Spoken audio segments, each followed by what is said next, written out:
हरि ओम गुरुवे शरणम। ओम सदाशिवसमारम्भां शङ्कराचार्यमध्यमाम् अस्मदाचार्यपर्यन्तां वन्दे गुरुपरम्पराम्। ॐ पार्थाय प्रतिबोधितां भगवता नारायणेन स्वयं व्यासेन ग्रथितां पुराणमुनिना मध्ये महाभारतम् अद्वैतामृतवर्षिणीं भगवतीम् अष्टादशाध्यायिनीम् अम्ब त्वामनुसन्ददामि भगवद्गीते भवद्वेषिणीं वसुदेवसुतं देवं कंसचाणूरमर्दनं देवकी परमानन्दं कृष्णं वन्दे जगद्गुरुं।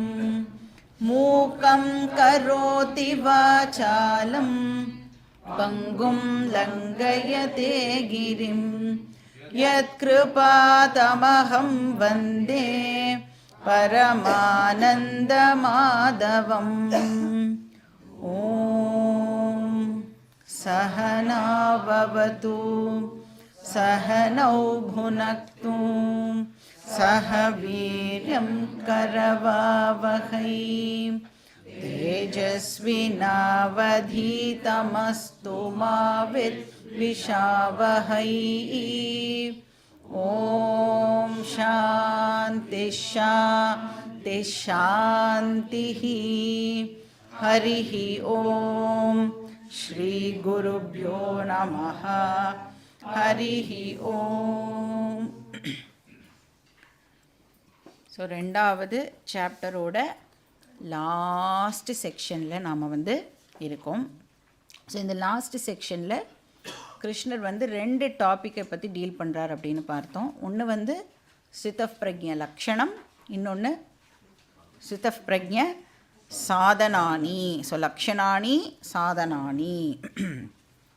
ஸோ இதில் 55வது ஸ்லோகத்திலேருந்து 57வது ஸ்லோகம் வரைக்கும் எது பார்த்தோன்னா ஸ்திதப் பிரக்ஞ லக்ஷணம் பார்த்தோம். ஒரு ஸ்திதப் பிரக்ஞனா எப்படி இருப்பா, எப்படி அவள் ரெஸ்பாண்ட் பண்ணுவா வேர்ல்டோட, அப்படியெல்லாம் நாம் பார்த்தோம். இப்போ 58வது ஸ்லோகத்திலேருந்து 68வது ஸ்லோகம் வரைக்கும் ஸ்திதப் பிரக்ஞ சாதனானி. நான் ஸ்திதப் பிரக்ஞனா ஆகணும்னா நான் என்ன பண்ணணும்? அதுக்கு முதல்ல என்னவா ஆகணும்? பிரக்ஞாவா முதல்ல பிரக்ஞாவா ஆனாதான் நம்மளால் ஸ்திதப் பிரக்ஞாவா ஆக முடியும்.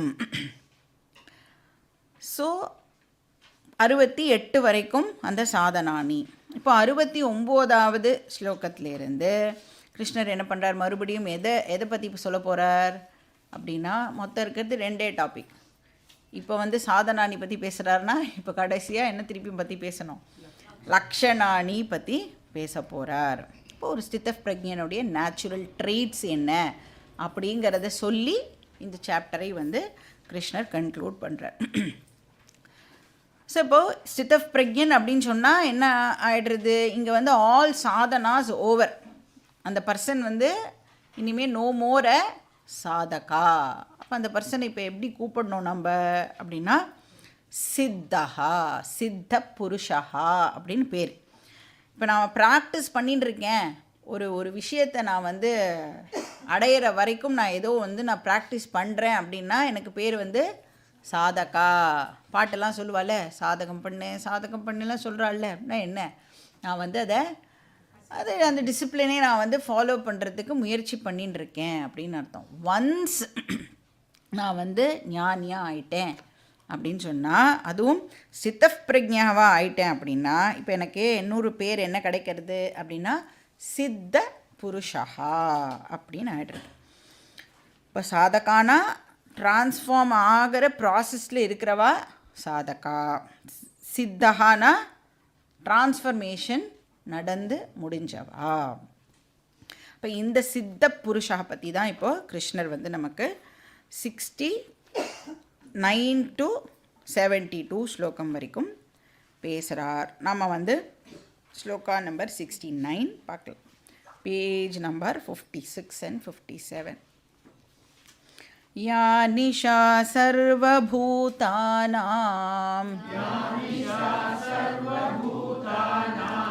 तस्यां जागर्ति संयमी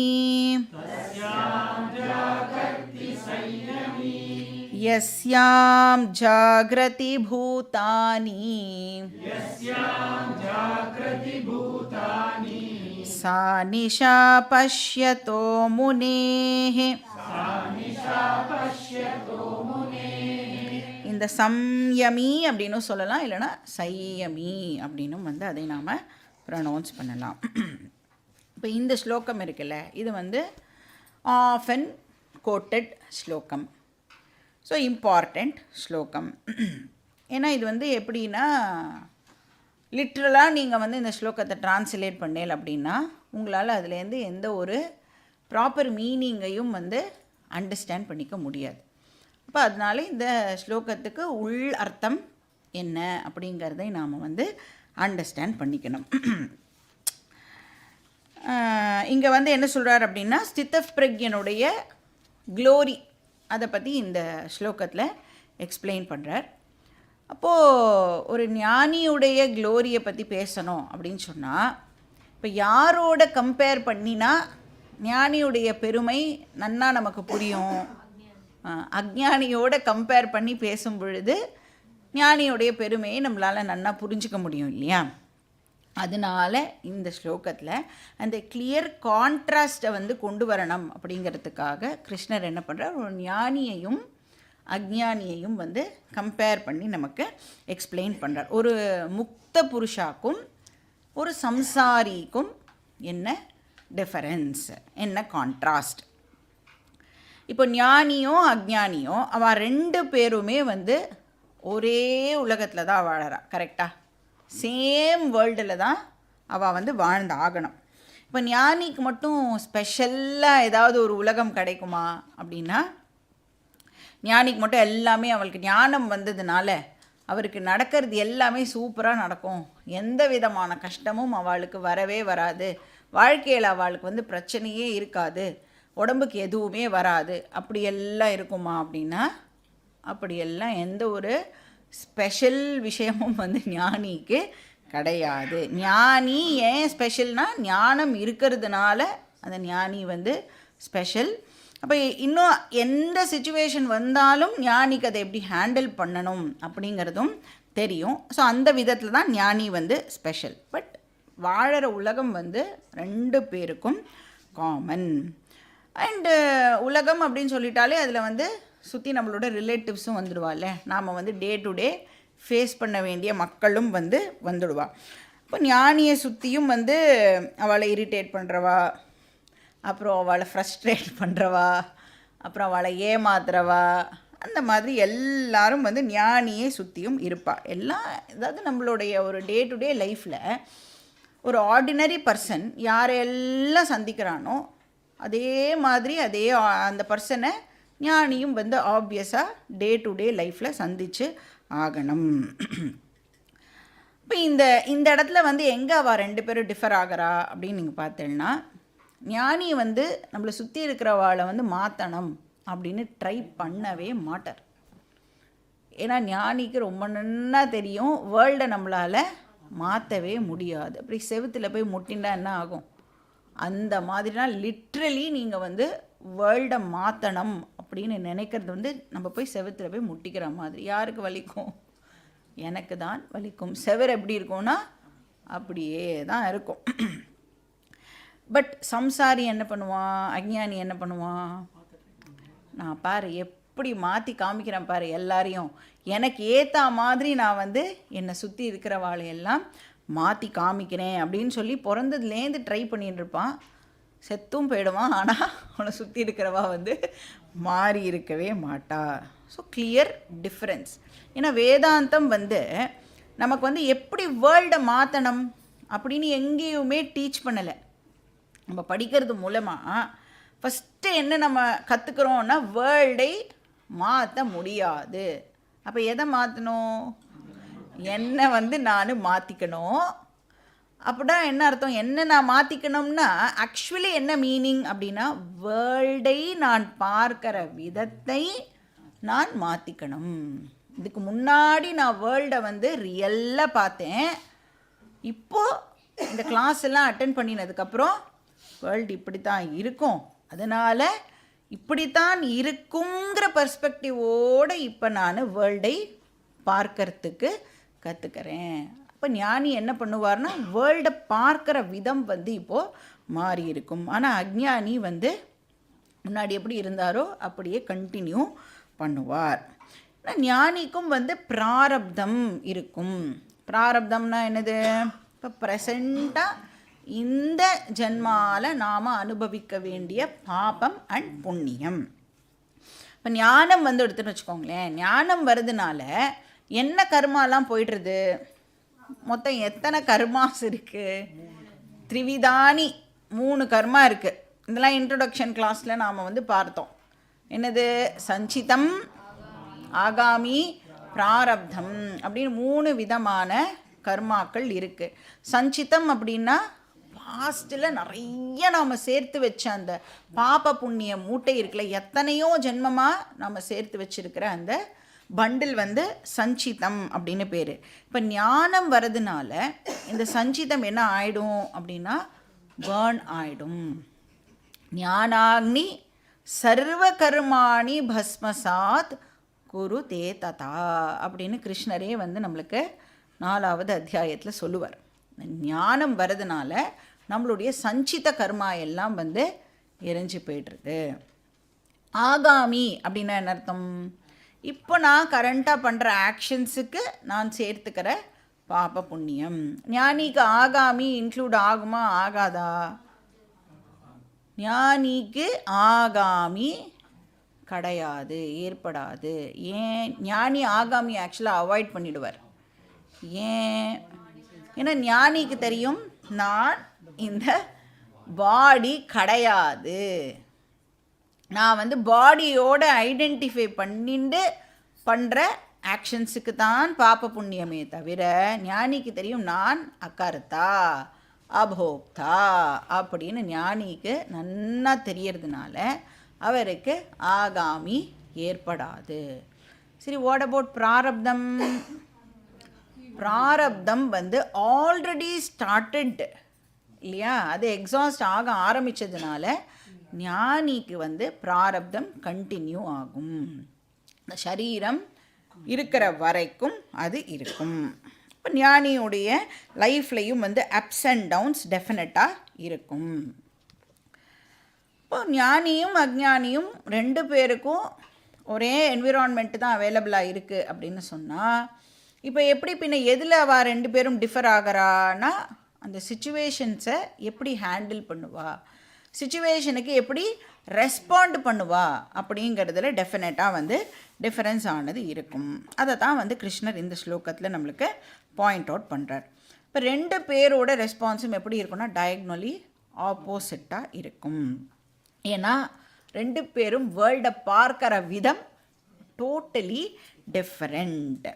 ஸோ இதுக்கு வந்து கிருஷ்ணர் இங்கே என்ன பண்ணுறார், ஒரு எக்ஸாம்பிளை கொடுத்து நமக்கு எக்ஸ்பிளைன் பண்ணுறார். அந்த எக்ஸாம்பிளுக்கு முன்னாடி நாம் வந்து ஒரு காமன் எக்ஸாம்பிளை பார்த்துட்டு அந்த எக்ஸாம்பிளை பார்த்தா நம்மளால் ஈஸியாக அண்டர்ஸ்டாண்ட் பண்ணிக்க முடியும்.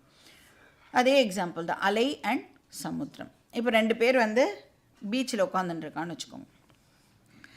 2 பேரும் வந்து பீச்சில் உட்காந்துட்டு ஓஷனை பார்க்குறா, சமுத்திரத்தை பார்க்குறா. சமுத்திரத்தில் என்ன இருக்கும்? கப்பல் கூட தான் அப்படியே போயிட்டுருக்கோம்ல, அது என்ன நேராக அலை மட்டும்தான் இருக்குமா? ஸோ நிறையா அலைகள் வந்து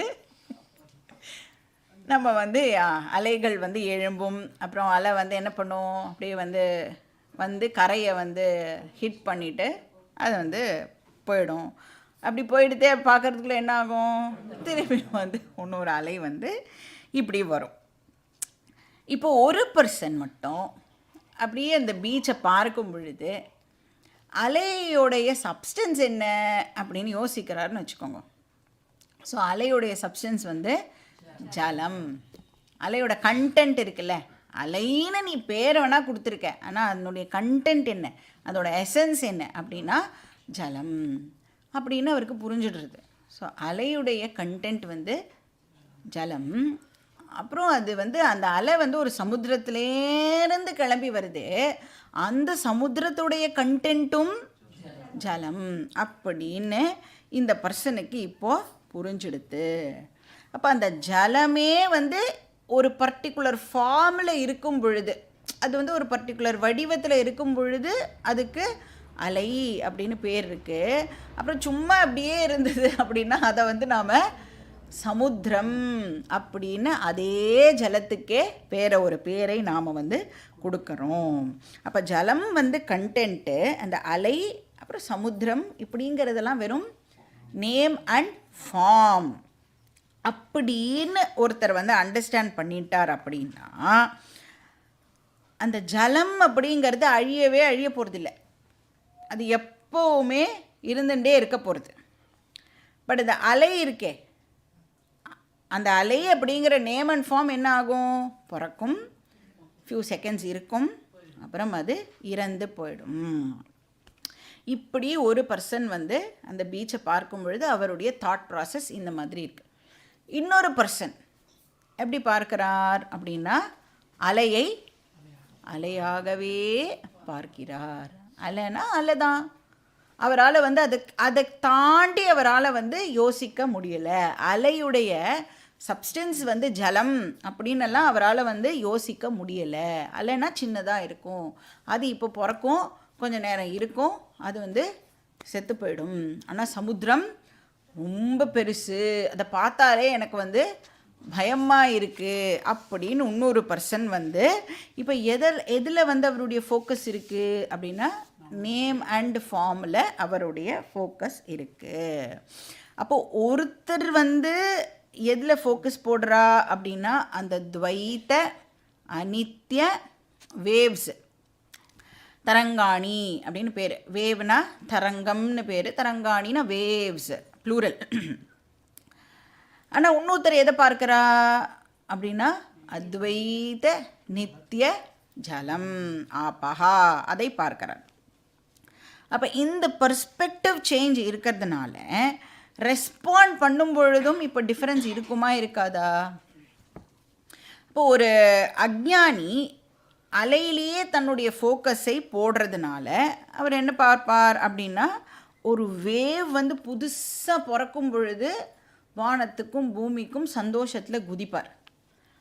அந்த வேவ் வந்து அந்த கரையை ஹிட் பண்ணி இறந்து போகிறது அப்படின்னா என்ன ஆகிடுவார், ரொம்ப வந்து அதாவது துக்கத்தை வந்து அவரால் வந்து தாங்கவே முடியாத அளவுக்கு சோர்ந்து போய் உட்கார்ந்துருவார். ஏன் அப்படின்னா I am attached with that அலை, I am attached with that name and form. இது தாத்தா அலை, இது பாட்டி அலை, இது ஸ்பௌஸ் அலை, இது பையன் அலை, பொண்ணு அலை அப்படின்னு எனக்கு அட்டாச்மெண்ட் இருக்கிறதுனால. ஏன் அட்டாச்மெண்ட் இருக்குது? ஏன்னா I am focusing on the name and form. இப்போ ஒரு ஞானி ஆனால் அது எப்படி பார்க்குறார், அதனோட ஃபோக்கஸ், ஞானியோடைய ஃபோக்கஸ் எதில் இருக்குன்னா நேம் அண்ட் ஃபார்மில் ஞானியோட ஃபோக்கஸ் இருக்காது, ஆனால் கண்டென்ட்டில் இருக்கும். அழியாத அந்த நித்திய ஜலத்தில் தன்னுடைய ஃபோக்கஸை போடுவார். அதனால பர்த்தும் போதும் அவருக்கு எந்த ப்ராப்ளமும் ஏற்படுறதில்லை, டெத்தும் போதும் எந்த ப்ராப்ளமும் ஏற்படுறது இல்லை. அப்போ அத்வைத்தத்தில் ஞானி இருக்கார், அஜ்ஞானி துவைத்தத்தில் இருக்கார். இப்போ வந்து மூவி எக்ஸாம்பிள் எடுத்துட்டேன்னு வச்சுக்கோங்க, movie and movie screen example எடுத்துட்டேன்னா அந்த படத்தில் வர கேரக்டர்ஸ்லாம் இருக்குல்ல, இனிஷியலாக நீங்கள் போய் தியேட்டரில் போய் உட்காந்து இப்போ ஒரு படம் பார்க்குறேன் அப்படின்னு சொன்னால் ஃபஸ்ட்டு வந்து எதை பார்ப்பேள், ஸ்க்ரீனை தான் வந்து நம்ம வந்து பார்ப்போம். அண்ட் என்ன ஐடியாவோட படம் பார்க்க வரோம், நம்ம நல்லா வந்து என்ஜாய் பண்ணணும், இந்த படம் பார்த்து நம்ம என்ஜாய் பண்ணணும். இல்லை பாப்கார்ன்லாம் வாங்கிட்டு நல்லா ஜாலியாக தான் வந்து உட்காரோம். ஃபஸ்ட்டு பார்க்கும் பொழுது நல்லா நம்மளுக்கு அந்த பெரிய ஸ்க்ரீன் வந்து தெரியறது. பட் படம் ஆரம்பித்த உடனே எல்லா கேரக்டர்ஸும் வர ஆரம்பித்த உடனே, எஸ்பெஷலி ஹீரோ ஹீரோயின் வில்லன் எல்லாம் வர ஆரம்பித்த உடனே ஸ்லோவாக என்ன ஆகிடுறது, அந்த ஸ்க்ரீன் வந்து இப்போது மறைஞ்சி போய்டுறது. படத்தில் நான் மூழ்கி போய்ட்றேன். ஆக்சுவலாக அது ரியலே கிடையாதுல்ல. படம் அப்படிங்கிறது வந்து இந்த மூவி அதெல்லாம் என்னது, இது வந்து லைட்டுடைய ஷேடோ தானே, அதை தானே நம்ம ஆக்சுவலாக வந்து பார்க்குறோம்.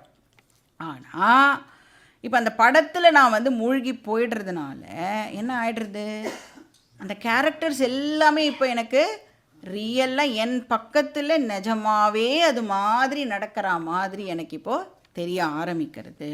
அதனால தான் என்ன பண்ணுறோம், யாராவது நம்மளுக்கு பிடிச்சவா வந்து படத்தில் வந்து ஏதாவது ஹர்ட் ஆகிறா அப்படின்னா இங்கேருந்து நம்ம வந்து சொல்லுவோம், ஐயோ உனக்கு அந்த மாதிரிலாம் ஆகிடக்கூடாது, உனக்கு எதுவுமே ஆகக்கூடாது அப்படின்னு இங்கேருந்து ஏன் வந்து நம்ம கத்துறோம் அப்படின்னா, நான் வந்து படத்தை வந்து ரியலாக இப்போது நினைக்க ஆரம்பிச்சிட்டேன். அந்த காலத்தில் சொல்லுவேன், அந்த பாசமலர் படம் பார்த்துட்டு ஒரு 4-5 கர்ச்சீஃபை புழிகிற அளவுக்கு எல்லாரும் வந்து அப்படி அழுதுண்டு தான் வெளியில் வருவா. அந்த காலத்தில் தியேட்டரில் பார்த்தவா எல்லாரும் வந்து அப்படி சொல்லுவாள். ஏன் அப்படின்னா உண்மையாகவே அவள் எய்தர் சாவித்திரியாக மாறியிருப்பா, இல்லைன்னா வந்து சிவாஜியாக வந்து மாறியிருப்பா அந்த படம் பார்க்கும்போது மட்டும்.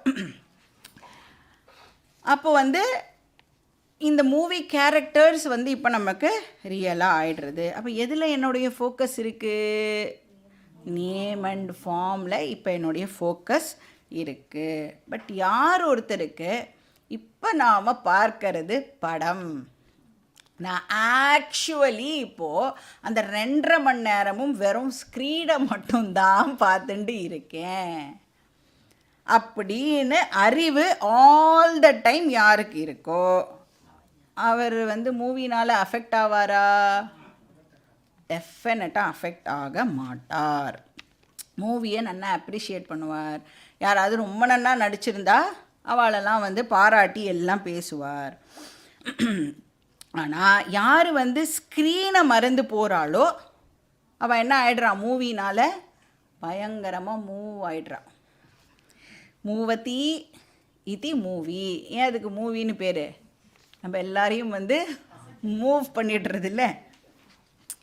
அப்போது 2 விதமான திருஷ்டி இருக்குது, 2 விதமான பார்வை இருக்குது. ஒன்று வந்து அத்வைத திருஷ்டி, இன்னொன்று துவைத்த திருஷ்டி. ஞானிக்கு அத்வைத்த திருஷ்டி இருக்குது, அஜ்ஞானிக்கு துவைத்த திருஷ்டி இருக்குது.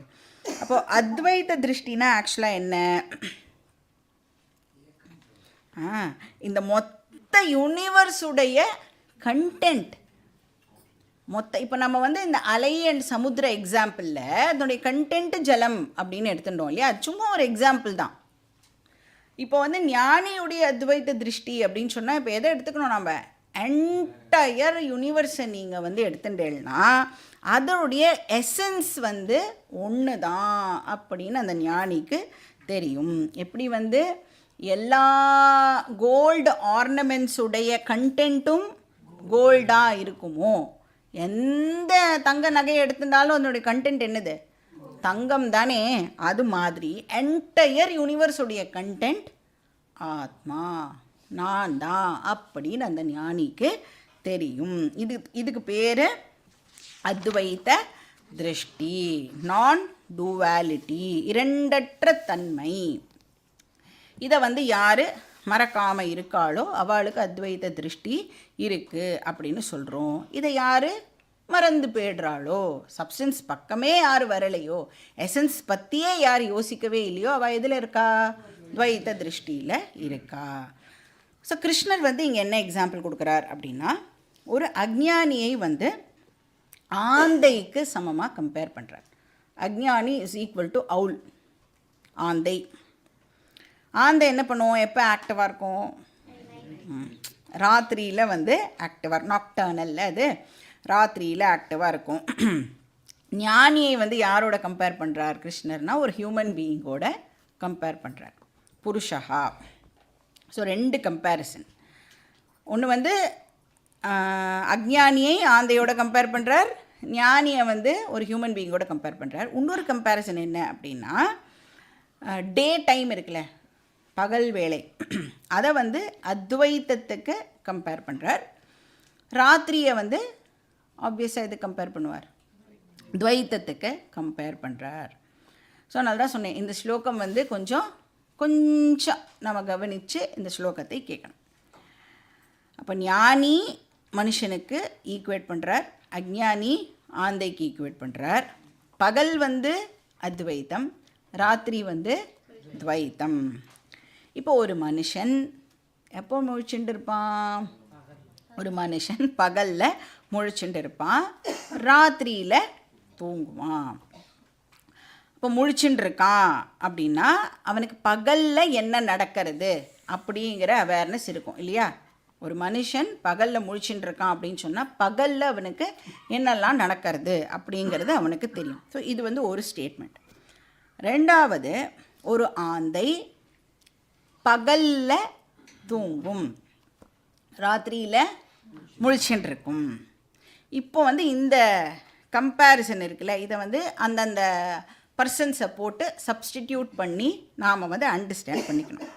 இப்போது மனுஷன் பகலில் முழிச்சுட்டு இருக்கான். மனுஷனை யாரோட கம்பேர் பண்ணார்? ஞானியோட கம்பேர் பண்ணார். பகலை எதோட கம்பேர் பண்ணார்? அத்வைத்தத்தோட கம்பேர் பண்ணார். அப்போ மனுஷன் பகலில் முழிச்சுட்டு இருக்கான் அப்படின்னா ஞானி அத்வைத்தத்துக்கு முழிச்சுண்டு இருக்கார் அப்படின்னு அர்த்தம். ராத்திரியில் தூங்குவார் அப்படின்னா துவைத்தத்துக்கு ஹீ இஸ் நாட் அவேக் அப்படின்னு அர்த்தம். யார்? ஞானி. ஞானி அத்வைத்தத்துக்கு முழிச்சுட்டு இருக்கார், துவைத்தத்துக்கு தூங்கிடுவார் அப்படின்னா என்ன அர்த்தம்? அத்வைத்தத்தில் ஃபோக்கஸ் பண்ணுவார் அப்படின்னு அர்த்தம். அத்வைத்தத்தில் முழிச்சுட்டு இருப்பார்னா என்ன அர்த்தம்? கண்டென்ட்டில் ஃபோக்கஸ் இருக்கும், எசன்ஸில் ஃபோக்கஸ் இருக்கும். துவைத்தத்தில் ஃபோக்கஸ் இருக்காது அப்படின்னா நேம் அண்ட் ஃபார்மில் அவருக்கு ஃபோக்கஸ் இருக்காது. ஜலத்தில் தான் ஃபோக்கஸ் இருக்குமே ஒழிய அலை அண்டு சமுத்திரத்தில் அவருக்கு ஃபோக்கஸ் ஆனது இருக்காது. அப்போ ஃபர்ஸ்ட் ஸ்டேட்மெண்ட் வந்து ஞானி அத்வைத்தத்துக்கு அவேக், துவைத்தத்துக்கு ஹீ இஸ் அஸ்லீப். ரெண்டாவது, ஆந்தை பகலில் தூங்கும் அப்படின்னா பகல் பற்றின அவேர்னஸ் ஆந்தைக்கு இருக்காது, ராத்திரி முழிச்சுண்டு இருக்கும். இப்போ ஆந்தை இஸ் ஈக்குவல் டு அஜ்ஞானி, பகல் இஸ் ஈக்குவல் டு அத்வைத்தம். அப்போ அஜ்ஞானி ஆந்தை பகலில் தூங்கும் அப்படின்னா என்ன அர்த்தம்? அஜ்ஞானி அத்வைத்தத்துக்கு அஸ்லீப், அவன் அத்வைத்தத்தில் இருக்க மாட்டான், ஆனால் ராத்திரியில் முழிச்சுண்டு இருப்பான் அப்படின்னா துவைத்தத்துக்கு அவன் முழிச்சுண்டு இருப்பான். இதுதான் இந்த ஸ்லோகத்தோட விஷயம். இப்போ ஆக்சுவலாக நீங்கள் வந்து அப்படியே டிரான்ஸ்லேட் பண்ணேல் அப்படின்னு சொன்னால் எப்படி இருக்கும்? எது ஒரு அஜ்ஞானியுடைய பகலோ அது ஞானிக்கு ராத்திரி, எது வந்து ஞானியுடைய பகலோ அது அஜ்ஞானியுடைய ராத்திரி. இப்படி படித்தா எப்படி புரியும் நமக்கு?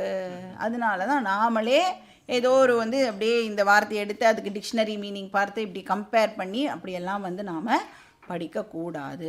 ஆக்சுவல் உள்ளர்த்தம் இதில் என்ன இருக்குது அப்படின்னு தெரிஞ்சுக்கணுன்னா இப்படி படித்தால்தான் அது நமக்கு புரியும்.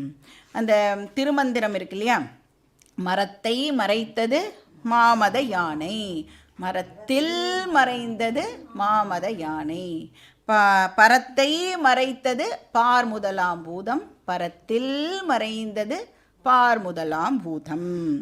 இப்போ வந்து ஒரு மரத்தால் ஆன யானை வந்து அவ்வளோ ரியலிஸ்டிக்காக இருக்கான். எவ்வளோ ரியலிஸ்டிக் அப்படின்னா தூரத்துலேருந்து பார்க்கும் பொழுது உண்மையாகவே வந்து ஒரு யானை அங்கே நின்றுட்டுருக்கிற மாதிரி அவ்வளோ ரியலிஸ்டிக்காக ஒரு மரத்தில் ஆன யானை இருக்குது. இப்போது இந்த மர பீஸுக்கு அந்த பர்டிகுலர் ஃபார்முக்கு நாம் ஆக்சுவலாக ஒரு பேர் கொடுத்தோம் அப்படின்னா இந்த இடத்துல வந்து யானை ஃபார்மில் இருக்கிறதுனால அந்த மர பீஸுக்கே இப்போ நாம் வந்து யானை அப்படின்னு பேர் கொடுத்துருக்கோம். ஏன்னா அதனோட ஆக்சுவல் சப்ஸ்டன்ஸ் என்னதுன்னா மரம், உட்டு தான் அதனுடைய சப்ஸ்டன்ஸ். பட் ஒரு அஞ்ஞானி என்ன பண்ணுவான் அப்படின்னா அந்த மரத்தால் ஆக்கப்பட்டிருக்கிற யானையை பார்க்கும் பொழுது அவன் எதை மிஸ் பண்ணிடுவான்? மரத்தை மிஸ் பண்ணிவிட்டு அவனுடைய ஃபோக்கஸ் இப்போ எதில் இருக்கும்? யானையில் தான் அவனுடைய ஃபோக்கஸ் இருக்கும். பட் இதே ஞானி அதை பார்க்கும் பொழுது எப்படி பார்ப்பார்? யானையை ஃபோக்கஸ் பண்ண மாட்டார், ஆனால் மரத்தை அதனுடைய சப்ஸ்டன்ஸை வந்து ஃபோக்கஸ் பண்ணுவார். மரம்தான் இருக்கு அப்படின்னு அவர் வந்து அண்டர்ஸ்டாண்ட் பண்ணிப்பார். அது மாதிரி இந்த வேர்ல்டு வந்து அஞ்ஞானிக்கு எப்படி இருக்குது அப்படின்னா ஒரு பயம் ஒருத்தர பிளேஸாக இருக்குது. ஏன்னா வந்து வேர்ல்டை வந்து அவன் ரியல் அப்படின்னு நினச்சின்னு இருக்கான். ஆனால் ஞானிக்கு வேர்ல்டு என்னது? வேர்ல்டுடைய சப்ஸ்டன்ஸை ஞானி பார்க்கறதுனால வேர்ல்டு அப்படிங்கிறது ஞானியை பொறுத்த வரைக்கும் ஈஸ்வரா, பிரம்மன், ஆத்மா, சர்வம் விஷ்ணுமயம் ஜகத்து. இதே அஞ்ஞானி வந்து விஷ்ணுவை பார்த்தான் அப்படின்னா ஜகத்தை மறந்துடுவான், ஜகத்தை பார்க்கும் பொழுது விஷ்ணுவை விட்டுடுவான். அப்போது இங்கே என்ன சொல்கிறார்? சர்வபூதானாம் யானிஷா. சர்வபூத அப்படின்னா இந்த இடத்துல எல்லா அஞ்ஞானிகளும், எல்லா அஞ்ஞானிகளுக்கும் யானிஷா. யானா இந்த இடத்துல வந்து அத்வைத்தம். எல்லா அஞ்ஞானிகளுக்கும் அத்வைத்தம் எது மாதிரியா? நிஷா. நிஷானா ராத்திரி. ஸோ எல்லா அஞ்ஞானிகளுக்கும் அத்வைத்தம் ராத்திரி மாதிரி. அத்வைத்த உண்மை இருக்கே அது ராத்திரி மாதிரி. தஸ்யாம் சையமி ஜாக்கிரதி. சையமி அப்படின்னு சொன்னால் இந்த இடத்துல ஞானி, வைஸ் பர்சன். இப்போ ஞானி என்ன பண்ணுறான்? எதுக்கு வந்து முழிச்சுட்டு இருக்கான்? தஸ்யாம் ஜாக்கிரதி. எதுக்கு வந்து அஞ்ஞானி தூங்கினானோ அதுக்கு இப்போது ஞானி முழிச்சுட்டு இருக்கார். ஸோ இந்த இடத்துல தஸ்யாம் அப்படின்னா அத்வைத்தம் அப்படின்னு அர்த்தம். ஸோ அத்வைத்தத்துக்கு ஞானி வந்து இப்போது முழிச்சுட்டு இருக்கார்.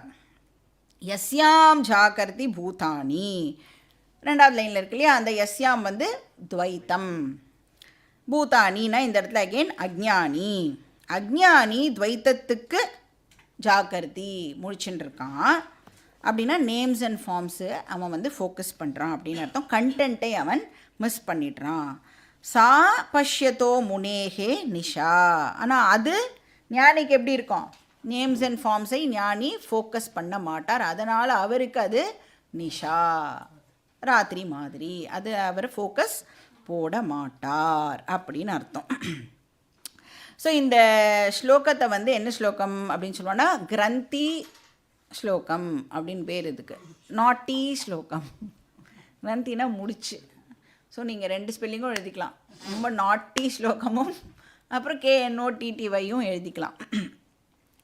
ஏன்னா வந்து நமக்கு தெரியும் இந்த வந்து யார் எழுதினா இந்த ஸ்லோகத்தை எல்லாம்? வியாசர் சொல்ல யார் எழுதினா? விநாயகர் எழுதினார் இல்லையா? அப்போ எழுதுறதுக்கு முன்னாடி அவள் ரெண்டு பேரும் வந்து ஒரு ஒரு கண்டிஷன் போட்டுண்டா. ஞாபகம் இருக்கும் உங்களுக்கு? நம்ம வந்து கீதா கிளாஸ் ஆரம்பிக்கும் போதே அதை பார்த்தோம் இல்லையா? என்ன கண்டிஷன் போட்டுண்டா? விநாயகர் சொல்லிட்டார் இருப்பார், நீ நினைக்கிற மாதிரிலாம் இல்லை, நான் வந்து ஷார்ட் ஹேண்ட்லலாம் வந்து டிஸ்டிங்ஷனில் பாஸ் பண்ணியிருக்கேன், நீ வந்து ஸ்லோவாக சொன்னேன்னா அதெல்லாம் எனக்கு செட் ஆகாது, நீ நிறுத்தாமல் நீ சொல்லிகிட்டே இருக்கணும், எங்கேயாவது நீ நிறுத்திட்ட நான் கிளம்பி போயிட்டே இருப்பேன், எனக்கு வேறு வேலையெல்லாம் நிறைய இருக்குது அப்படின்னு சொன்னார். அப்போ வியாசர் சும்மா இருப்பாரா? அவர் என்ன சொன்னார்? நான் என்ன சொல்கிறேனோ நான் வந்து உங்களுக்கு வேகமாக சொல்கிறதுக்கு முயற்சி பண்ணுறேன், ஆனால் நான் என்ன சொல்கிறேனோ அதை நீங்கள் புரிஞ்சின்றால் மட்டும்தான் எழுதணும் அப்படின்னு வியாசரும் கேட்டுட்டார். அதனால் என்ன பண்ணார் வியாசர்? இந்த மாதிரி நடுவில் இந்த வந்து இந்த ஃபீலர்லாம் கொஞ்சம் அப்படி கொடுத்து என்ன பண்ணுறாருனா, அதுக்குள்ளே அவர் வந்து புரிஞ்சுட்டு எழுதணும்ல, என்ன சொல்கிறா இவ அப்படின்னு புரிஞ்சுட்டு எழுதுறதுக்குள்ளே 1000 ஸ்லோகம் அவருக்கு மனசில் வந்துடுமா. அப்புறம் இந்த 1000 ஸ்லோகத்துக்கு அப்புறம் இன்னொரு ஒரு ஸ்லோகத்தை இந்த மாதிரி இப்படியும் ஒன்று போடுவார். So that he takes little time, கொஞ்சம் ஒரு ஃப்ராக்ஷன் ஆஃப் செகண்ட் கிடச்சா கூட வியாசரால் வந்து 1000-2000 ஸ்லோகத்தை வந்து மனசில் வந்து அவரால் க்ரியேட் பண்ணிக்க முடியுமா. ஸோ அந்த மாதிரியான ஒரு ஸ்லோகம் தான் இது. இதுக்கு முன்னாடி நம்ம இந்த மாதிரி ஏதாவது ஒரு ஸ்லோகம் பார்த்துருக்கோமா? நம்ம இப்போ எத்தனாவது சாப்டரில் இருக்கோம்? செகண்ட் சாப்டரில் இருக்கோம் இல்லையா? 16வது ஸ்லோகத்தை நீங்கள் போய் எடுத்து பாருங்கோ. நாசத்தோ வித்யதே பாவஹா நாபாவோ வித்யதே சதஹா அப்படின்னு ஒரு ஸ்லோகம் இருக்கும். இருக்கிறது இல்லாமல் போகாது, இல்லாமல் இருக்கிறது இருக்காது அப்படின்னு லிட்ரல் டிரான்ஸ்லேஷன் அப்படிலாம் பார்த்தோம். ஆனால் அதனுடைய உள்ள அர்த்தம் வந்து ரொம்ப பியூட்டிஃபுல்லாக அது வந்து அந்த எக்ஸிஸ்டன்ஸை பற்றி சொல்கிற ஸ்லோகம் அப்படின்னு நாம் வந்து பார்த்தோம். அந்த மாதிரியான வகையில் இப்போ வந்து இந்த ஸ்லோகமும் வந்து ஒரு கிரந்தி ஸ்லோகம். இப்போ நாம் வந்து நெக்ஸ்ட் ஸ்லோகம் படிக்கலாம். ஸ்லோகா நம்பர் 70. ஆபூர்யமானமச்சலப்ரதிஷ்டம் சமுத்ரமாபः பிரவிஷந்தி யத்வத் தத்வத் காமாயம் பிரவிஷந்தி சர்வே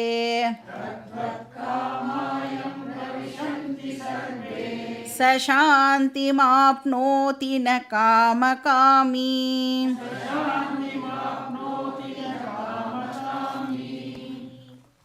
இது வந்து சிம்பிள் ஸ்லோகம். ஞானியை வந்து இங்கே ஒரு சமுத்திரத்தோட கிருஷ்ணர் வந்து கம்பேர் பண்ணுறார். சமுத்திரத்தோடைய க்ளோரி என்ன, சமுத்திரத்தோடைய பெருமை என்ன அப்படின்னா, சமுத்திரம் எப்போவுமே ஃபுல்லாக இருக்கும். எப்போ நீங்கள் பார்த்தாலும் அது வந்து எப்படி இருக்கும் அப்படின்னா பூரணமாக இருக்கும். நதி வந்து வற்றி போகலாம். எந்த நதி வந்து அந்த சமுத்திரத்தோட கலக்கிறதோ அந்த நதி ஒரு நாளைக்கு வற்றி போகலாம். ஆனால் சமுத்திரம் எப்படி இருக்கும்? ஆல்வேஸ் ஃபுல், வற்றவே வற்றாது. ஸோ அப்போ எங்கே என்ன சொல்ல வர்றார் அப்படின்னா, அந்த பூர்ணத்துவம் இருக்குல்ல, அந்த பூர்ணத்துவம் எந்த ஒரு எக்ஸ்டர்னல் ஃபேக்டரையும் டிபெண்ட் பண்ணுறது இல்லை அப்படிங்கிறதை சொல்கிறது தான் இந்த ஸ்லோகம். அது வந்து நதியோ மழையோ சமுத்திரத்தை ஃபில்லப் பண்ணலை. இப்போ சப்போஸ் ஒரு நதி வந்து ஓஷியன் கிட்ட வந்து சொல்கிறதுன்னு வச்சுக்கோங்களேன், நான் வந்து உன்னோட கலக்கிறதுனால தான் நீ வந்து இந்த மாதிரி பூரணமாக இருக்க அப்படின்னு ஒரு நதி வந்து சொல்லித்து அப்படின்னா, சமுத்திரம் என்ன பண்ணும் அந்த நதியை பார்த்து? ஆமாம், ரொம்ப கேவலமாக பார்க்கும். அப்படியா நீ நினச்சின்னு இருக்க அப்படின்னு. ஏன் அப்படி பார்க்கும்? இன்ஃபேக்ட் அந்த நதியே எங்கேருந்து வந்தது? சமுத்திரத்திலேருந்து இருக்கிற ஜலம்தான் இவாப்ரேட் ஆகி மழை மேகமாகி மழையாக பொழிஞ்சு நதியாக வந்து திருப்பி வந்து சமுத்திரத்துக்கு அது வருது இல்லையா? சமுத்திரத்துக்கிட்டேருந்து தான் அந்த நதியே வந்து உற்பத்தி ஆகிறது. ஆனால் நதி என்ன சொல்கிறது? நான் தான் உன்னை வந்து ஃபில்லப் பண்ணுறேன் அப்படின்னு. அப்போ சமுத்திரம் பூர்ணம் அப்படின்னா எப்படிப்பட்ட பூர்ணம் அது? ஸ்வதந்திரம், இண்டிபெண்ட், எந்த ஃபேக்டரையுமே டிபெண்ட் பண்ணாமல் சமுத்திரம் பை இட் செல்ஃப் எப்படி இருக்குது அப்படின்னா பூரணமாக இருக்குது. அப்போ அந்த நதியுடைய வருகையும் சமுத்திரத்தை அஃபெக்ட் பண்ணலை, நதி வத்தி போயிடுத்து வந்து ஜாயின் பண்ணலை அப்படின்னா அதுவும் சமுத்திரத்தை அஃபெக்ட் பண்ணலை. ஸோ வந்தாவா வராட்டி போ அப்படின்னு தான் சமுத்திரத்துடைய ஆட்டிடியூட் வந்து இருக்கும் இல்லையா? இப்போ எல்லா நதியும் சமுத்திரத்துக்குள்ளே கலக்கிறது. எனி நதி அது எங்கே வந்து ஃபைனலாக ஜாயின் ஆகும் அப்படின்னா சமுத்திரத்தில் தான் வந்து அது ஜாயின் ஆகும் இல்லையா? கங்கா, யமுனா, கூவம் அது கூட எங்கே கலக்கிறது? சமுத்திரத்தில் தான் கலக்கிறது. சரி, கூவம் நதி வந்து சமுத்திரத்தில் கலக்கிறதுனால அது பொல்யூட் ஆகிறதா அப்படின்னா அது பொல்யூட் ஆகிறது இல்லை. அது மாதிரி, அதாவது சீக்கிரமாக பொல்யூட் ஆகிடுமானா சீக்கிரமாக பொல்யூட்டு ஆகாது. அது மாதிரி ஞானியுடைய மைண்ட் எப்படி இருக்கும் அப்படின்னா ஆல்வேஸ் பூர்ணம், ஃபுல்னஸ் எப்போவுமே இருக்கும்.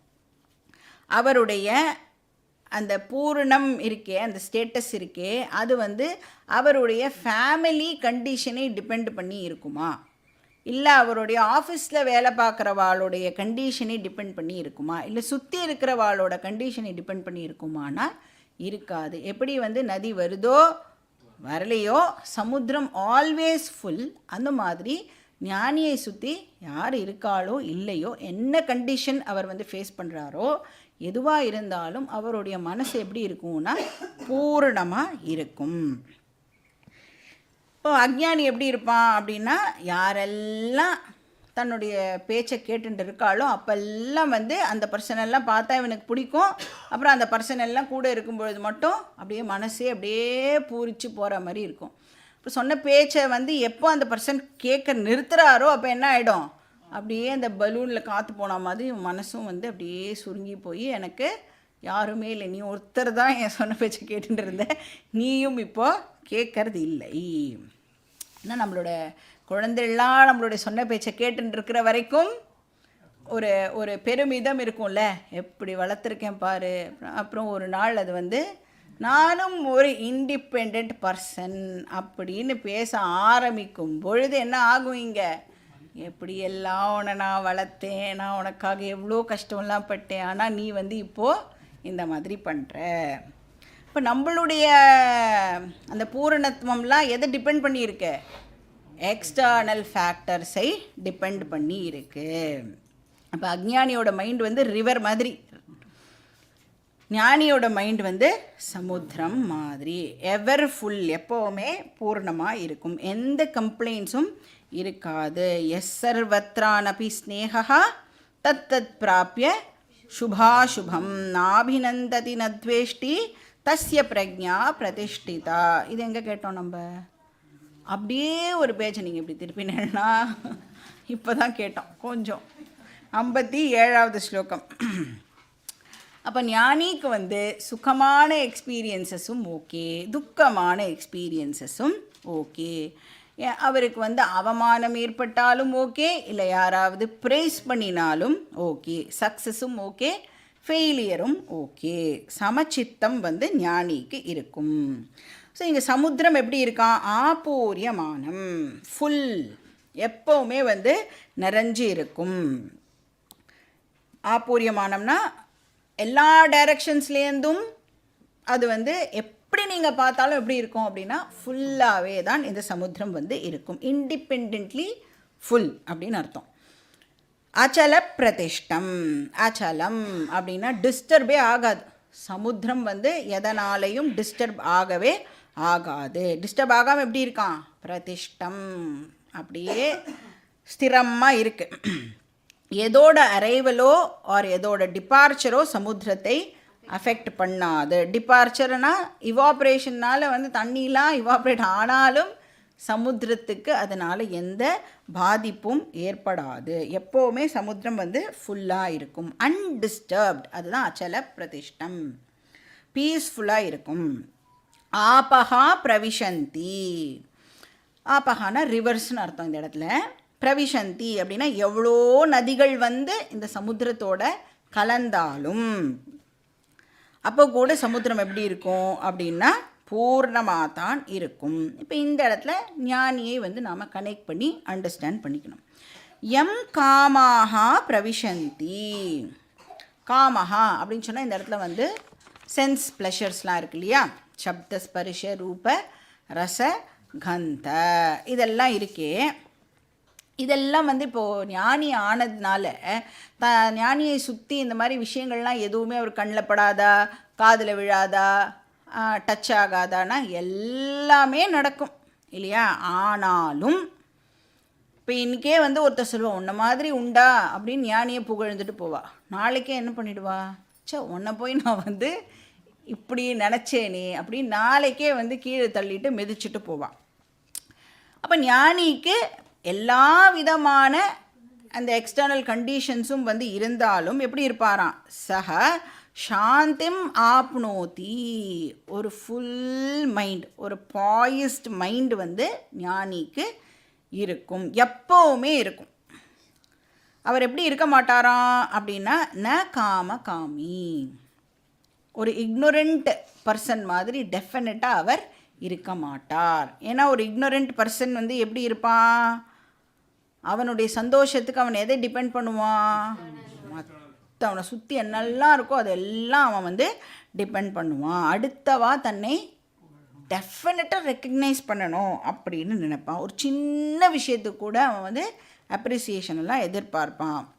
இப்போ சப்போஸ் வந்து பாராட்டலை யாரும் அப்படின்னா அவனால் வந்து அதை தாங்கிக்கவே முடியாது. அவளை தான் இங்கே கிருஷ்ணர் காமகாமி அப்படின்னு சொல்கிறார். காமகாமின்னா எப்போவுமே மனசில் வந்து ஏதாவது ஒரு டிஸ்டர்பன்ஸ் இருந்துகிட்டே இருக்கும், சஞ்சலம் வந்து இருந்துகிட்டே இருக்கும். ஸோ திடீர்னு வந்து நம்மளுக்கு டவுட் வந்ததுன்னு வச்சுக்கோங்க, நான் வந்து இவ்வளோ கீதா கிளாஸ் அட்டென்ட் பண்ணியிருக்கேனே, நான் ஞானி ஆகிட்டேனா இல்லையா அப்படின்னு உங்களுக்கு டவுட் வந்ததுன்னா செக் பண்ணி பாருங்க. நான் ரெக்கக்னிஷனுக்கு ஏங்குறேன்னா, இல்லை நான் பெரிய விஷயம் பண்ணி கூட என்னை யாரும் ரெக்கக்னைஸ் பண்ணலைன்னா என்னுடைய மனசு சமாதானமாக இருக்கா, வேர்ல்டு இப்படி தான் அப்படின்னு என்னால் அண்டர்ஸ்டாண்ட் பண்ணிட்டு அதை கடந்து என்னால் போக முடியறதா, இல்லைனா சின்ன விஷயம் பண்ணால் கூட என்னை சுற்றி இருக்கிறவங்க எல்லாருமே வந்து என்னை அப்ரிஷியேட் பண்ணணும்னு என்னுடைய மனசு எதிர்பார்க்கிறதா இப்படின்னு நீங்கள் வந்து செக் பண்ணி பார்த்தேன்னா நீங்கள் ஞானியா இல்லை அஜ்ஞானியா அப்படின்னு வந்து கண்டுபிடிச்சிடலாம். நெக்ஸ்ட் ஸ்லோகம் பார்க்கலாம். ஸ்லோகா நம்பர் 71. விஹாய காமான்யஸ் சர்வான் புமாம்ஸ்சரதி நிஸ்ப்ருஹः நிர்மமோ நிரஹங்காரः சசாந்திமதிகச்சதி.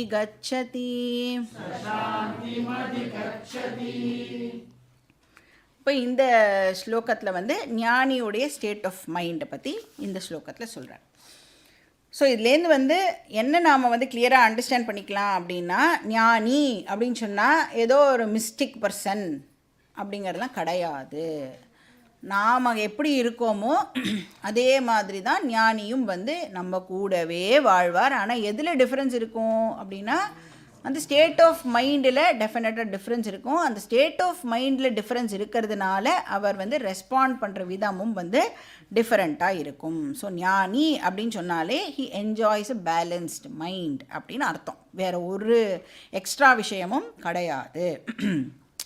சரி, நமக்கு வந்து அந்த மாதிரி எப்போயாவது நாம் வந்து அந்த மாதிரி ஒரு பேலன்ஸ்டு மைண்டை என்ஜாய் பண்ணியிருக்கோமா இல்லையா அப்படின்னு நீங்கள் யோசிச்சிடனா, எல்லாருமே டெஃபினட்டாக ஏதோ ஒரு பாயிண்ட் இன் டைமில் அந்த மாதிரி பேலன்ஸ்டு மைண்டை வந்து என்ஜாய் பண்ணியிருப்போம். எஸ்பெஷலி எப்போ என்ஜாய் பண்ணுவோம் அப்படின்னா, பக்கத்து வீட்டில் ஏதாவது ப்ராப்ளம் வருதுன்னு வச்சுக்கோங்க. அப்போ எப்படி இருக்கும் நம்மளோட மைண்டு? அந்த நெய்பருக்கு ஏதாவது பிரச்சனை அப்படின்னா நாம் எல்லாரும் ஆட்டோமேட்டிக்காக யாராக மாறிடுவோம்னா ஜீவன் முக்தனாக மாறிடுவோம். எதுவுமே நம்மளை அஃபெக்ட் பண்ணவே பண்ணாது. இன்ஃபேக்ட் என்ன சொல்லுவோம் அப்படின்னா, அடுத்த வாழ்க்கை கிளாஸ் எல்லாம் எடுப்போம். நம்ம இதோ பாரு, உலகம் அப்படின்னா இப்படி தான் இருக்கும், நீ என்ன நினச்சின்னு இருக்க அப்படின்னு சொல்லி ஒரு கிளாஸ் எல்லாம் நன்னா எடுத்து நம்ம வந்து அப்போ நம்ம என்ன ஸ்டேட் ஆஃப் மைண்டை என்ஜாய் பண்ணிகிட்டு இருக்கோம்? பேலன்ஸ்டு வியூ நமக்கு. ஏன்னா நம்ம எப்படி பார்க்குறோம் இப்போ அந்த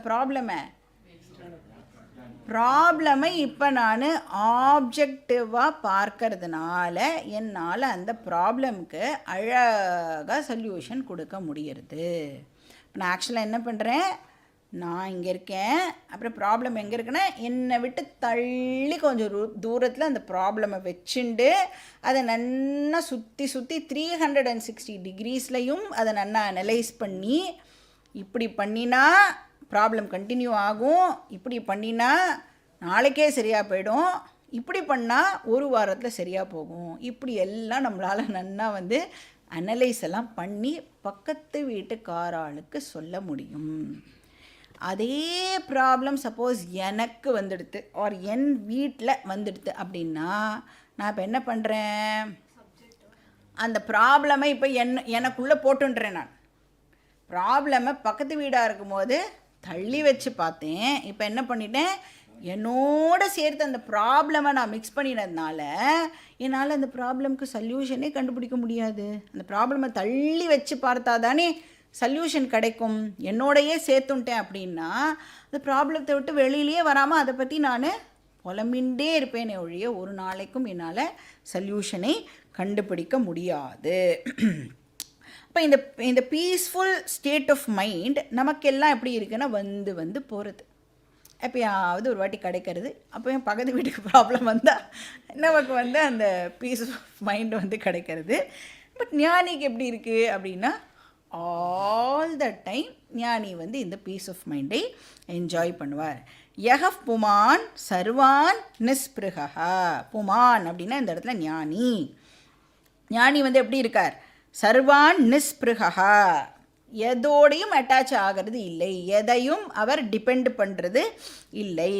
சரி, எதையும் வந்து அட்டாச்சாக இல்லைன்னா எல்லாத்தையும் ரிஜெக்ட் பண்ணுவாரா? வேண்டவே வேண்டாம்னு சொல்லுவாரானா? வேண்டவே வேண்டான்லாம் சொல்ல மாட்டார். இருந்தால் யூஸ் பண்ணுவார், இல்லைனாலும் அவருக்கு அது ஓகே. ஸோ யஹப் புமான் சர்வான் நிஸ்பிருகா காமான் சர்வான் விஹாய. விஹாய அப்படின்னா அதை விட்டவர். காமான் விஹாய, சர்வான் காமான் விஹாய, எல்லா விதமான சென்ஸ் ப்ளஷர்ஸ்லேருந்தும் வந்து அவர் தன்னை டிட்டாச் பண்ணிட்டார். இருந்ததுன்னா ஓகேன்னு சொல்லுவார், இல்லைனாலும் அவருக்கு ஓகே. நிர்மமோ நிரஹங்காரஹா. அகங்காரஹானா என்ன அர்த்தம்? இந்த ஷரீரம்தான் நான் அப்படின்னு ஒரு ஸ்ட்ராங் நோஷன் நமக்கு இருந்ததுன்னா அதுக்கு பேர் அகங்காரஹா அப்படின்னு பேர். அப்போ நிரஹங்காரஹானா என்ன அர்த்தம்? நான் இந்த ஷரீரம் கிடையாது அப்படிங்கிற அண்டர்ஸ்டாண்டிங் இருந்ததுன்னா அது நிரஹங்காரஹா. ஏன்னா ஞானிக்கு என்ன தெரியும் அப்படின்னா இந்த உடம்பு வந்து பஞ்சபூதத்தினால ஆக்கப்பட்டது. அந்த உடம்பு வந்து தன்னோட சர்வைவலுக்கு எது டிபெண்ட் பண்ணி இருக்கும்னா அதே பஞ்சபூதத்தை தான் அது வந்து டிபெண்ட் பண்ணி இருக்கும்.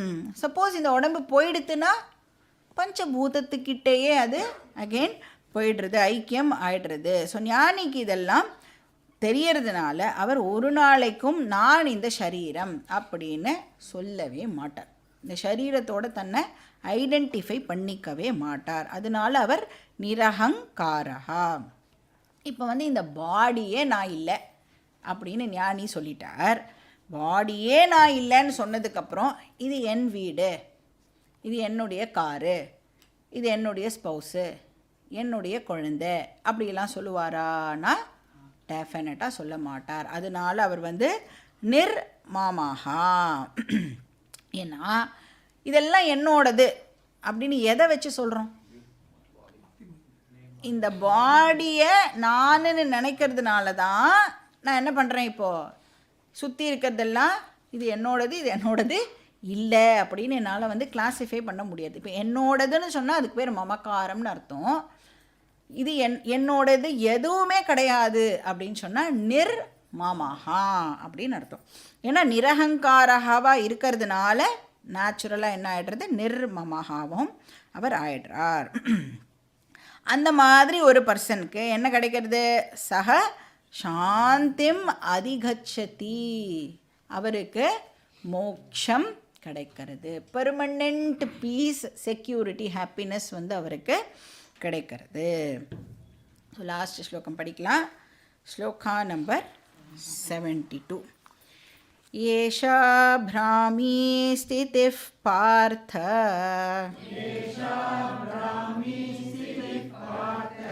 நைனாம் ப்ராப்ய விமுஹ்யதி ஸ்தித்வா ஸ்யாமந்தகாலேபி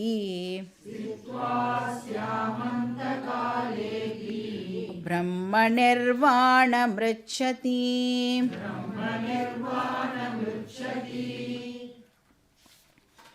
இதுவும் வந்து ஞானியுடைய ஸ்டேட் ஆஃப் மைண்ட். ஸோ இந்த பீஸ் ஆஃப் மைண்ட் எது மூலமாக இந்த ஞானிக்கு கிடச்சிது அப்படின்னா வேதாந்தத்தை தரோவாக அண்டர்ஸ்டாண்ட் பண்ணின்றதுனால ஞானிக்கு வந்து இந்த மாதிரியான ஒரு மனசு வந்து கிடைக்கிறது இல்லையா. வேதாந்த ஞானம் இல்லாமல் ஆர் ஆத்ம ஞானம் இல்லாமல் டெஃபினட்டாக இதை வந்து நம்மளால் அக்கம்ப்ளிஷ் பண்ண முடியாது. அதனால தான் ஸ்தித பிரஜ்ஞ அப்படின்னே சொல்கிறோம் இல்லையா. இப்போ 12வது ஸ்லோகத்துலேருந்து 25வது ஸ்லோகம் வரைக்கும் நாம் ஒன்று படித்தோமே. என்ன படித்தோம்? அது ஆத்மஸ்வரூபத்தை பற்றி படித்தோம். யாரோட ஸ்வரூபம் அது? என்னோட ஸ்வரூபம், என்னோட நேச்சர் அது. அதை அதனால் அடிக்கடி நாம் ரிவைஸ் பண்ணிக்கணும். அதுதான் என்டையர் பகவத்கீதாவோட பேஸ். அப்போ அந்த நாலெட்ஜை பேஸ் பண்ணி தான் ஞானிக்கு இந்த ஸ்டேட் ஆஃப் மைண்ட் கிடைக்கிறது. ஸோ பிராமி ஸ்திதி அப்படின்னு சொல்கிறார். இப்போது அந்த ஸ்டேட் ஆஃப் மைண்டுக்கே ஒரு புது பேரை கிருஷ்ணர் கொடுக்குறார். அதுக்கு என்ன சொல்கிறார்? பிராமி ஸ்திதி. அந்த ஸ்தித பிரக்ஞான்னு சொல்கிறோம்ல, அதுக்கு நோடி சினானிமாக நாம் பிராமி ஸ்திதியை எடுத்துக்கலாம். ஆர் ஜீவன் முக்தி அப்படின்னும் இதை நாம் சொல்லிக்கலாம். ஸோ ஏஷா பிராமி ஸ்திதி பார்த்த. ஏஷாம்னா இந்த ஸ்டேட் ஆஃப் மைண்ட் இருக்கே, பிராமி ஸ்திதி இருக்கே, அது என்னவா? நைனாம் பிராப்பிய. நைனானா இந்த இடத்துல தெலுங்கு நைனா இல்லை, இது ந ஏனாம் அப்படின்னு பிரிச்சுக்கணும். அதை ந ஏனாம் பிராப்பிய. ஏனாம் பிராப்பிய அப்படின்னா யார் ஒருத்தருக்கு இந்த ஸ்டேட் ஆஃப் மைண்டு கிடச்சிருக்கோ, பிராப்பிய ஆஃப்டர் ஹேவிங் அட்டைன்ட், அவளுக்கு என்னவா அப்படின்னா ந விமுஹ்யதி. அவள் மறுபடியும் சம்சாரத்தில் போய் விழுவது இல்லை. யாருக்கு இந்த ஆத்ம ஞானம் வந்துடுத்தோ, ஆத்ம ஞானம் இருக்கிறதுனால அவளுக்கு அந்த பெர்மனெண்ட் பீஸ், செக்யூரிட்டி, ஹாப்பினஸ் கிடைக்கிறது இல்லையா, அந்த பிராமி ஸ்திதி அவருக்கு கிடைக்கிறது இல்லை. அந்த மாதிரி ஒரு பர்சன் மறுபடியும் சம்சாரத்தில் போய் விழறது இல்லை அப்படின்னு இங்கே சொல்கிறார். முஹ்யதி அப்படின்னு சொன்னால் டெல்யூஷன் அப்படின்னு அர்த்தம். அதனால் விமுஹ்யத்தின்னா பயங்கரமான டெல்யூஷன் அர்த்தம். ந விமுஹ்யதி, அவர் போய் கன்ஃபியூஸ் எல்லாம் மறுபடியும் ஆகிறது இல்லை அப்படின்னு சொல்கிறார். அஸ்யாம் ஸ்தித்வா, அப்படிப்பட்ட ஒரு ஸ்டேட் ஆஃப் மைண்டை ஞானி என்ஜாய் பண்ணுறார். அதுக்கு பேர் நாம் ஜீவன் முக்தி அப்படின்னு ஆல்ரெடி பார்த்தோம். சரி, இந்த ஸ்டேட் ஆஃப் மைண்டை இந்த ஞானி எவ்வளவு காலம் என்ஜாய் பண்ணுவார்? எவ்வளவு காலம் பிராரப்தம் இருக்கோ அவ்வளவு காலம் என்ஜாய் பண்ணுவார். பிராரப்தம் முடிஞ்ச உடனே என்ன ஆகும்? அதை இங்கே கிருஷ்ணர் சொல்கிறார். அதாவது ஞானியுடைய டெத்தும் பொழுது என்ன ஆகிறது? அந்த காலேபி. அந்த காலம்னா என்ன அர்த்தம்? அந்த காலம் அது இல்லை, அந்த காலம் என்னது? அது லாஸ்ட் மொமெண்ட். அந்த காலேபி பிரம்ம நிர்வாணம் ரிச்சதி. அவருக்கு என்ன கிடைக்கிறதா? விதேக முக்தி அவருக்கு கிடைக்கிறது. ஸோ ஞானம் வந்ததுக்கப்புறம் அவர் கொஞ்ச காலம் இந்த வேர்ல்டில் வாழ்ந்தார்னா ஜீவன் முக்தி அப்படின்னு சொல்கிறோம். இப்போ அந்த ஜீவன் முக்தனாக வாழ்ந்துட்டுருக்கிற அந்த பர்சன் இப்போ பிராரப்தம் முடிஞ்ச உடனே இந்த பாடி போயிடுது அப்படின்னு சொன்னால் அவருக்கு என்ன கிடைக்கிறது? விதேக முக்தி கிடைக்கிறது அப்படின்னு அர்த்தம். அப்படின்னா என்ன அர்த்தம்? பிரம்மனோடவே ஐக்கியம் ஆகிறார். அப்படின்னா நெக்ஸ்ட் ஜென்மா அவருக்கு கிடையாது. ஸோ டெக்னிக்கலாக சொல்லணுன்னா ஸ்தூல சூக்ஷ்ம காரண சரீரம் மூணுமே ஸ்தூல சூக்ஷ்ம காரண பிரபஞ்சத்தோட மர்ஜ் ஆகிடும். இண்டிவிஜுவல் லெவலில் சரீரம்னு சொல்கிறோம், டோட்டாலிட்டி லெவலில் பிரபஞ்சம்னு சொல்கிறோம் இல்லையா? ஸோ இந்த இண்டிவிஜுவல் இப்போ என்ன ஆகிடும்? டோட்டாலிட்டியோட மர்ஜ் ஆகிடும். இப்போ நீங்கள் ஒரு அக்ஞானி செத்து போகிறான்னு வச்சுக்கோங்களேன். அப்போ என்ன ஆகும்? அக்ஞானியோடைய டெத்தும் போது என்ன ஆகிறது? ஸ்தூல சரீரம் மட்டும்தான் டோட்டாலிட்டியோட மர்ஜ் ஆகும். கரெக்டாக? ஸ்தூல பிரபஞ்சத்தோட மர்ஜ் ஆகிடும். பட் சூக்ஷ்ம சரீரமும் காரண சரீரமும் என்ன பண்ணும்? ட்ராவல் பண்ணும். ஏன்னா நெக்ஸ்ட் ஜென்மா எடுத்துக்கிறதுக்கு அது ட்ராவல் பண்ணும். பட் ஞானிக்கு என்ன ஆகும்? அந்த ரெண்டு சரீரமும் கூட டோட்டல் பிரபஞ்சத்தோட மர்ஜ் ஆகிடும்.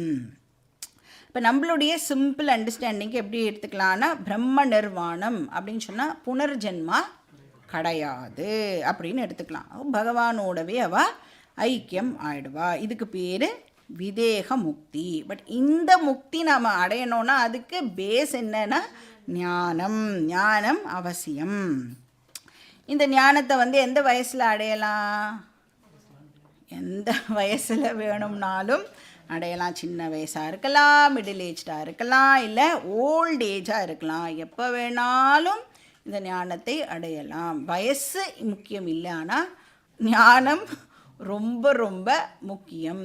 ஞானம் அடையிறதுக்கு என்ன பண்ணணும்? நாம் கிளாஸுக்கு ஒழுங்காக வரணும். ஸோ ஜீவன் முக்தி, விதேக முக்தி, இதோட கிருஷ்ணர் 2வது சாப்டரை கன்க்ளூட் பண்ணுறார். நாமும் கன்க்ளூட் பண்ணலாம்.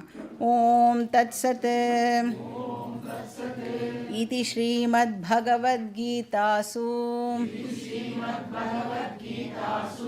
உபனிஷத்சு ब्रह्म विद्यायां योगशास्त्रे श्रीकृष्णार्जुन संवादे सांख्ययोगो नाम द्वितीयोऽध्यायः। श्रीकृष्णार्पणमस्तु।